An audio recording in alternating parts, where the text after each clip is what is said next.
माझं काही जरी झालं तरी हरकत नाही, पण माझा गर्भ हा सुरक्षित राहिला पाहिजे. त्याच वेळेला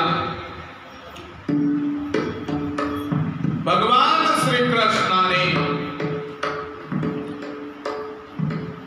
उत्तरेच्या गर्भामध्ये असणारा राजा परीक्षिती त्याचं रक्षण केलेलं आहे. पुन्हा असणारा सूत महाराजांना प्रश्न आहे की हा परीक्षिती कोण? तर त्यामध्ये अभिमन्यूचं चरित्र सांगितलं जातं. आपली आता सुटायची वेळ आलेली आहे आणि त्यामुळे राजा परीक्षितीच्या असणारा गर्भाचं असणारं रक्षण भगवंताने केलं. त्याच्यासाठी कुंती मातेने भगवंताची केलेली स्तुती आहे दादा. आणि त्यानंतर ते विघ्न असणारं निवारण झालेलं आहे आणि पुढे असणार भगवान श्रीकृष्णाची स्तुती केल्यानंतर भगवान श्रीकृष्णाला द्वारकेला असणार जात असताना एका भक्ताची आठवण झालेली आहे आणि ती म्हणजे पितामह भीष्माचार्य. आणि त्या पितामह भीष्माचार्याची आठवण झाल्यामुळे सर्व असणाऱ्या पांडवांना घेऊन ज्या ठिकाणी बाणाच्या शयेवरती पितामह भीष्म हे आरूढ झालेले होते. आता ते का झाले होते त्याचा पूर्व इतिहास भरपूर आहे, पण त्वरित सगळ्या एका रोमामध्ये पांडवांचे म्हणजे बाण होते, अर्जुनाने मारलेले बाण होते. ते त्या युद्धभूमीमध्ये भगवान श्रीकृष्णाची वाट पाहत होते. का? तर ज्या वेळेला हे सगळे पांडव परिवार माता द्रौपदीसह भगवान श्रीकृष्ण पितामह भीष्माचार्याला भेटायला गेले, भेटले. त्यावेळेला पितामह भीष्माचार्याच्या डोळ्यातून पाणी येत होतं. बाणाच्या शय्येवर पडलो. त्याचे अनेक कारण आपल्याला सांगता येतील. पहिलं कारण सांगितलं, काही असणाऱ्या दुष्टाचं अन्न मी खाल्लेलं होतं आणि त्या अन्नापासून माझ्या शरीरामध्ये जे वाईट परिणाम झाले म्हणजे रक्त तयार झालं. आपलं शास्त्र संत महात्मे असं सांगतात, पाण्याने वाणी तयार होते आणि अन्नाने मन तयार होते. म्हणून कुठेही पाणी पिऊ नये आणि अन्न कोणाचंही खाऊ नये. अन्न खायचं असेल तर सजना संगती करावा उपवास, सजना संगती करावा उपवास,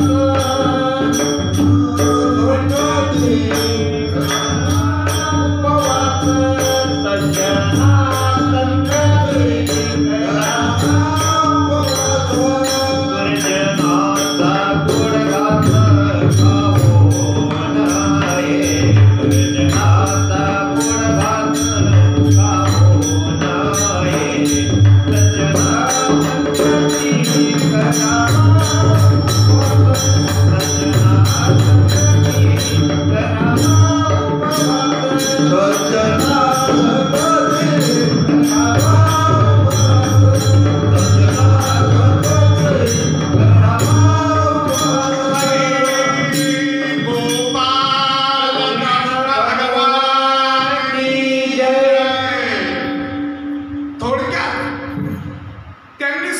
समजलं किंवा असं घडलंय, कारण कालची आपली कथा किमान शुकाचार्याच्याने राजा परीक्षितीची भेट होणं गरजेची, आणि त्याच्यासाठी परीक्षित लवकर जन्माला येणं, म्हणून त्या काळापासून शिजर असावं असं मला वाटतंय.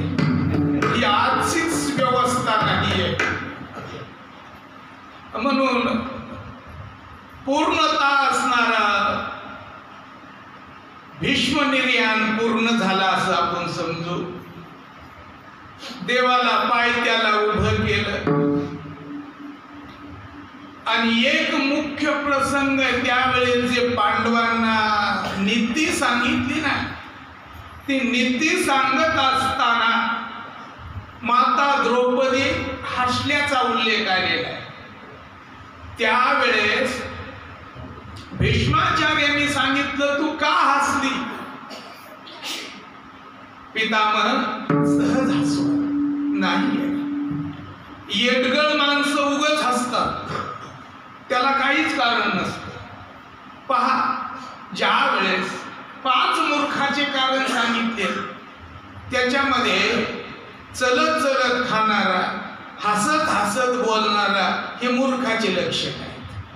2 माणसं जर बोलत उभी राहिली, तिसरा माणूस येऊन उभा राहिले, समजायचा हे सगळ्या मूर्खाचा अध्यक्ष.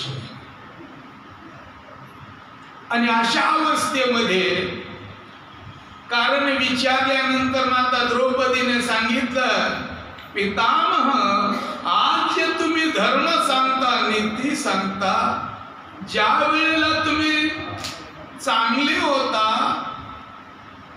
सभेत बसलेले होता, त्याच वेळेला दुशासन माझे वस्त्र हरण करत होता, त्यावेळेला आपण भरसभेत उघड्या डोळ्यानं पाहत होता, त्यावेळेस तुमची नीती कुठं गेली होती, म्हणून मला हसू आलं. त्यावेळेस पितामहानं सांगितलं, द्रौपदी पुन्हा प्रश्न आला, मी त्याचं अन्न खाल्लं होतं म्हणून मी सत्य बोलू शकलो नाही. आणि मग हे पूर्ण झाल्यानंतर भगवान श्रीकृष्णाला पायथ्याला उभं केलं, सांगितलं, डोक्याकडून नको उभं राहू, तुम्हाला दिसणार नाहीस, म्हणून पायाकडून उभं केलं. सांगितलं, काय पाहिजे? आता काय नाही पाहिजे, कारण इच्छा मरणी होती. पितामह भीष्माचार्याला कोणत्या दिवशी सृष्टी सोडायची हे त्यांच्या वडिलाचं वरदान होतं, आणि म्हणून भगवान श्रीकृष्णाला पायथ्याला का उभं केलं याचं वर्णन जगद्गुरु तुकोबाराय करता. आता दृष्टी पुढे ऐसाच तो राहे, जो मी तुझ पाहे पांडुरंगा. कारण डोक्याला जर उभा राहील तर असा ताण येईल म्हणजे, पण पायथ्याकडून उभा राहिलास की मला सरळ दिसतील. आणि देवाला पाहत पाहत पाहत पितामह भीष्मांनी आपले डोळे झाकले. गोपाल कृष्ण भगवान की जय. आणि अशा असणाऱ्या राजा परीक्षितीचा जन्म झाला. राजा परीक्षितीचा जन्म झाल्यानंतर आता पांडवांना राज्य त्याग करावा लागला. पांडव हे आपल्या स्वधामाला निघून गेले, म्हणजे आपलं हित साधण्यासाठी. आपल्यामध्ये म्हण आहे, बापाची चप्पल मुलाच्या पायाला आली की बापाने चाव्या मुलाच्या हातात द्यायच्या, त्याचे गचके खायचे नाही. पण 2-2 वेळच बाप उचलून आदळला तरी बी कारभार सोडायला बाप तयार नाहीये. हे पांडवाचं चरित्र आमच्या जीवनामध्ये उतरलं पाहिजे. या भागवत चरित्रामध्ये, भागवत कथेमध्ये मोठमोठ्या राज्यांनी राजाचा त्याग करून मुलांना राज्याभिषेक केलेला, त्यामध्ये पांडव सुद्धा आहे. राज्याभिषेक केला आणि एक दिवस राजा परीक्षिती शिकारीसाठी गेले. शिकारी एक व्यसन आहे. आणि त्या वेळेला राजा सैन्याबरोबर होते आणि सैन्य बरोबर घेऊन राजा परीक्षित विहार करत असताना वेळ दुपारची झाली. अशी जशी वेळ झाली आहे, ऊन पडलेलं आहे, भूक लागली, तहान लागली आहे. नाश्ता झालेला नव्हता त्यांचा, आपला झाला आहे.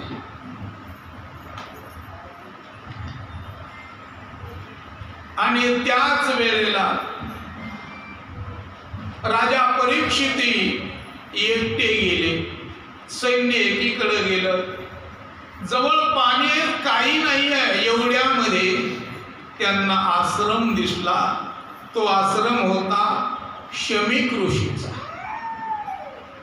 ध्यानस्थ ऋषी बसलेले, शिष्य मंडळ, त्यांचा मुलगा सरंगी बाहेर खेळायला गेले होते मुलं. आणि एवढ्यामध्ये राजा त्या ठिकाणी सांगितलं आले आणि आवाज दिला, कोण आहे आश्रमामध्ये? तहान लागली, मला पाणी प्यायचंय. हे चरित्र जर आपल्या जीवनात येतं बरं का. मला तहान आणि भूक लागल्यानंतर राग अनावर होतो, लक्षात असू. आणि म्हणून 3 गोष्टी तिथं आलेल्या आहेत. एक तर तहान लागली, भूक लागली, दुसरं अन्यायाचं धन डोक्यावर होतं. राजा परीक्षितीने जरासंधाचा टोप घातलेला होता. मुकुटमय अति सुंदर आहे. कथा आपल्याला भागवताच्या पाठ झाल्या, पण सांगणाऱ्याच्या जीवनात उतरले नाही तर ऐकणाऱ्याच्या कथा उतरले. आणि ते जरासंधाचा वध केल्यानंतर त्याचा मुकुट अति सुंदर होता. तो भीमाने आपल्या खजिन्यात ठेवला. एक दिवस आपला खजिना परीक्षितीने पाहिला आणि सहज ते मुकुट डोक्यावर घालताना आरशात पाहिलं, सुंदर वाटला. आणि तसाच घोड्यावर बसून शिकारीला गेला. आता अन्यायाचं धन ज्याच्याकडे असेल त्यांना आजीत देऊन टाका, त्याच्यामध्ये पंक्ती करा. येथे एक सीत दिले अन्न, होय कोटी कुळाचे उद्धरण. जर आपली संपत्ती पवित्र बनवायची असेल तर सत्कार्यामध्ये दान करावी लागते. पाणी आडवा, पाणी जिरवा ही आम्हाला आमची असणारी संस्कृती सांगतीये.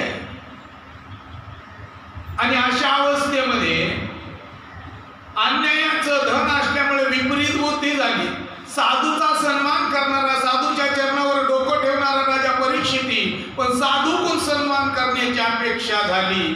विनाशकाले विपरीत बुद्धी. राजा परीक्षितीने शमीक ऋषी समाधीत हे जाणलं नाही. म्हणला हे डोळे झाकून बसलंय मला बघून. तिथेच एक मेलेला साप होता. आता साप कसा मेला त्याचं कारण सांगता येईल, पण थोडक्यात ते साप बाणाच्या टोकाने उचलला आणि शमीक ऋषीच्या गळ्यात राजा निघून गेला. सगळे पोरं आश्रमात आले. पाहिलं तर ऋषी ध्यानस्थ आहे, गळ्यामध्ये साप आहे. सगळे मुलं पळत गेले, सांगितलं सरंगीला, अरे तुझ्या पित्याच्या गळ्यामध्ये कोण्या पापिष्ठाने, कोण्या राजाने मेलेला सर्प घातला. रडतच मुलगा बापाजवळ आला. पाहता क्षणी कुठलाही विचार नाही केला. ज्याने माझ्या बापाच्या गळ्यामध्ये मेलेला साप अडकला, त्या पाप्याला, त्या दुष्टाला आजच्या 7व्या दिवशी तक्षक नावाचा साप चावून मरण पावे. 7व्या दिवशीचा शाप आहे म्हणून ही कथा कालच व्हायला. आणि अशा अवस्थेमध्ये शमीक ऋषींचा जी समाधीचं असणार ध्यान होतं, समाधी उत्तान पावली. गळ्यातला सापाचं सुद्धा भान नाही. तेहीच विधी भोगुदशा ही महात्म्यांची अवस्था आहे. एवढ्यामध्ये मुलाने बापाला सांगितलं, बाबा तुमच्या गळ्यामध्ये मेलेला साप अडकल्याबरोबर मी त्याला शाप दिला. दयाळू अंतकरणाचे साधू असतात. त्यांनी मुलाला शाबासकी नाही दिली.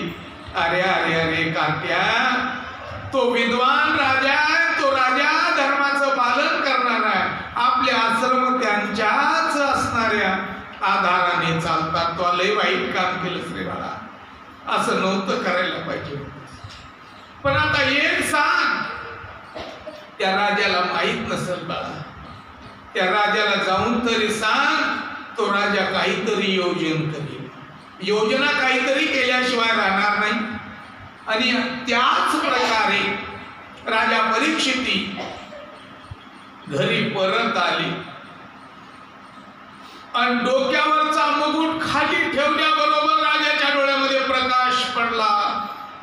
मी हे काय आज वाईट कृत्य केलंय. अरे साष्टांग हे करी दंडवत, हे माझं आद्य कर्तव्य. साधूच्या चरणावर प्रणिपात करायला पाहिजे, नमस्कार करायला पाहिजे. मी मेलेला साप असणारा त्याच्या गळ्यामध्ये घातला. मी वाईट कृत्य केलं, आता मला देहदंड झालाच पाहिजे. राजा परीक्षितीने विचार करू लागला, मी परत जाऊन त्या ऋषीची माफी मागायला पाहिजे, क्षमा मागायला पाहिजे. करा क्षमा अपराध, महाराज तुम्हे सिद्ध. बोलिलेली पुरी वेळे वाकुडे उत्तर. माझ्याकडून अपराध घडलेला आहे. त्याच वेळेला शमीक ऋषीने आपल्या शिष्यांना पाठवलं, राजाला जाऊन सांगा तुम्हाला शाप झालेला आहे. राजा परत जाण्याच्या तयारीला लागताच दोन्हीची भेट झाली. सांगितलं, महाराज तुम्ही ज्या ऋषीच्या गळ्यामध्ये साप मेलेला अडकला होता, त्या मुलाने तुम्हाला शाप दिला.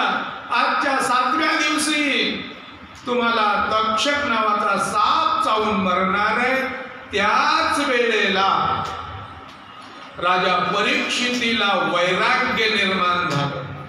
मानवाला वैराग्य कधी निर्माण होतं, त्याला त्याचं स्वतःचं मरण कळावं लागतं.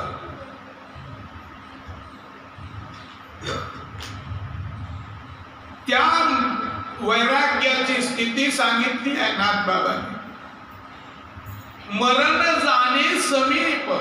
सकाळी उठल्याबरोबर आपल्या डोळ्यासमोर आपलं मरण उभं राहिलं पाहिजे की आज मी मरणार आहे. माणूस निश्चित वाईट कृत्य करणार नाही, सत्कर्माचं आचरण केल्याशिवाय राहणार नाही. तसं मरण राजाला कळाल्याबरोबर राजाला 4 मुलं झाल्याचा उल्लेख आहे. त्यापैकी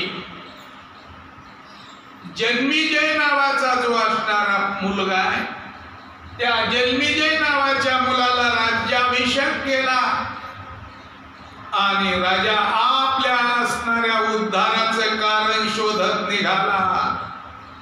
जेच असणारा हस्तिनापुराहून निघाला, पांडवाची राजधानी, आपल्या असणाऱ्या भारताची राजधानी, तीच हस्तिनापूर पांडवांची राजधानी. राजा तिथून निघाला, ते या ठिकाणावर आला. दादा, या सरस्वती नदीच्या गंगेच्या तीरावरती राजाने आपला आसन घातलेलं आहे आणि प्रत्येकाला विचारू लागला, महाराज 7 दिवसात मुक्त होण्याची साधना मला सांगा.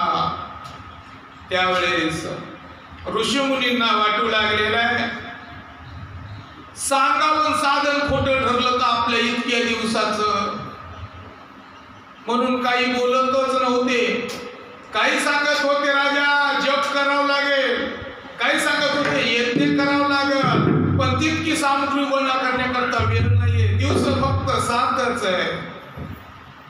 आणि एवढ्यामध्ये ऋषीचा आणि असणारा राजा परीक्षितीचा संवाद चालू असताना एक तेजस्वी मूर्ती दिगंबर अवस्थेमध्ये त्याच ठिकाणी पोहोचली.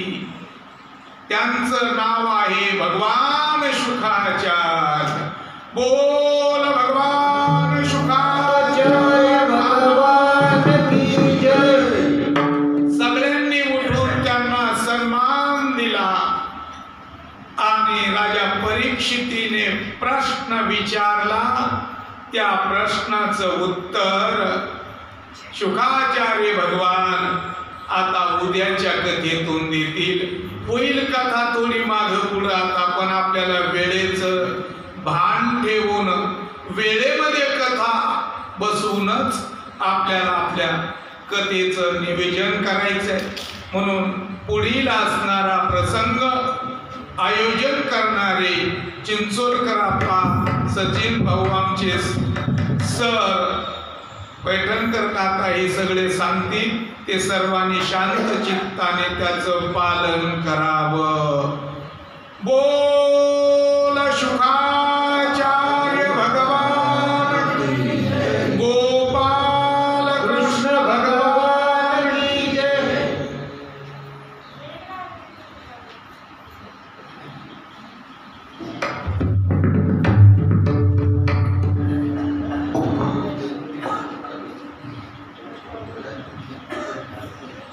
आज श्रीमद भागवत कथेचा दुसरा दिवस. आपल्याला हरिभक्त परायण एक शास्त्र संपन्न धनंजय महाराज मोकासे यांनी त्यांच्या सुश्राव्य वाणीतून खूप आनंदमय वातावरणात आजचा दुसऱ्या दिवसाचा समारोप केलेला आहे.